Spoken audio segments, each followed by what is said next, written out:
こんにちは、千代子です。お元気でしょうか。以前、段ボールとあり合わせの材料でエレキギターのようなものを作った動画を上げました。今回は工作エレキギター第2本目のお話です。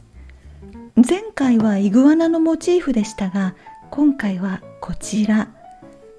輪郭だけでそれとわかる、これこそエレキギターという形にはそうあるべき必然性があるのでしょうし、初心者なんだからおとなしくオーソドックスなものにすればいいようなものなのですが、なぜかスプーンです。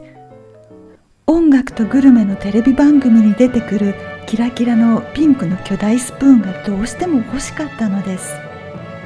本物のギターネックは良質で緻密な木を使うのでしょうが、値段の問題だけではなく、硬い木を切る手段を持ち合わせてないので、ホームセンターでパインを調達。加工しやすいバルサ材と組み合わせて形を作っていきました。ヘッド部分は心もとないのですが、バルサ材です。それでないと切ったり穴を開けたりが無理だったのです。スプーンの丸い部分はクラフトショップに発泡スチロールの巨大な卵があったので枠にしました。で、代用品ばかりだった前回と違い、今回は音が出るだけでなく、ある程度演奏も可能なギターにしたかったので、ピックアップ以外にもパーツを細々と張り込みました。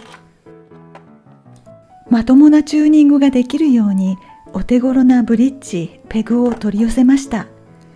ジャックも専用パーツを使えばなんと簡単なことか。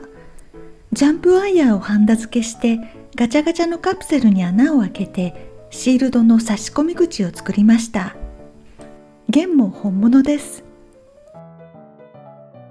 さて、分不相応なパーツを組み込んで作ったギターがどうなったのか。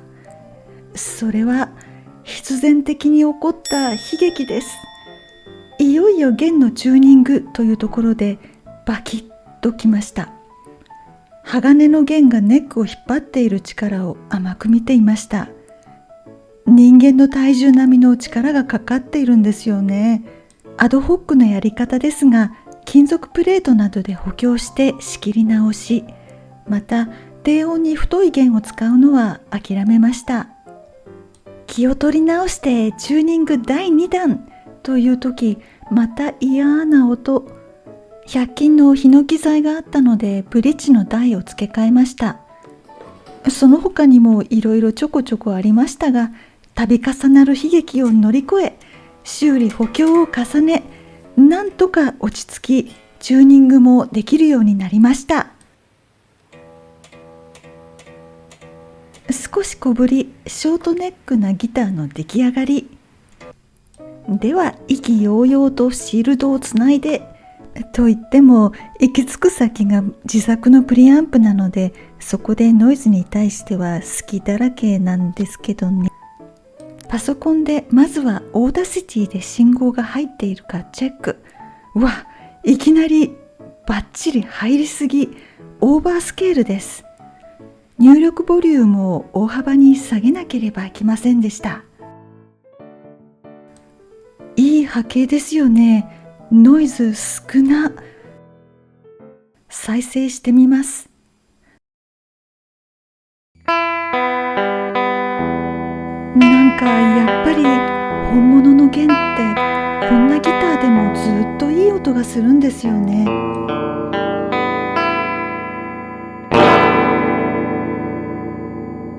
ボヨヨヨヨンというサステインもいいですよね。ギタリックスも使えます。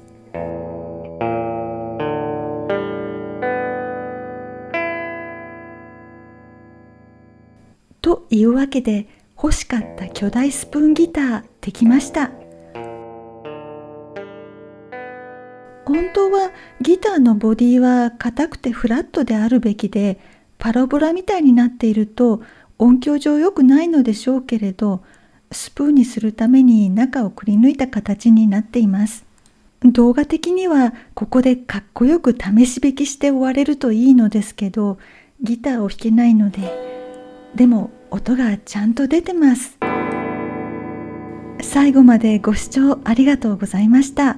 次はおとなしくもっと弾きやすい普通のギターにするか、あるいはさらに変わった形にするか悩ましいところです。コメントいただければ幸いです。